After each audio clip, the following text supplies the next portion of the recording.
Well, WGN Investigates has an update on the loophole that allowed the alleged Highland Park shooter to get a gun permit despite previous concerns about his state of mind. Today, Governor Pritzker issued an emergency rule change that would allow state police to reject FOID card applications in similar circumstances. Too late for the 7 people who died in Highland Park and the others still battling injury. A change in rules is coming that may have stopped the alleged shooter from legally obtaining his weapons. And you look at the law that with regards to clear and present danger, what the statute requires, what is that threshold? That did not meet that threshold. As WGN Investigates reported in the days after the Highland Park shooting, an abundance of red flags did not stop state police from greenlighting a firearms owner identification card for the suspect.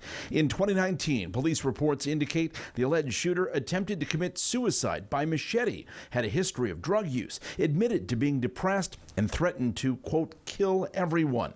He was never charged with a threat, but Highland Park police filed what's known as a clear in present danger form.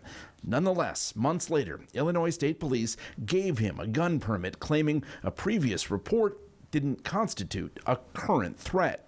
Now, Governor Pritzker is issuing an emergency change to the rules defining who poses a clear and present danger, adding physical or verbal behavior such as violent, suicidal, or assaultive threats, actions, or other behavior to the list of reasons a FOID card can be denied. And those new rules on what defines a clear and present danger will go into effect in 10 days, but the governor needs legislative action to have them remain in effect beyond 5 months.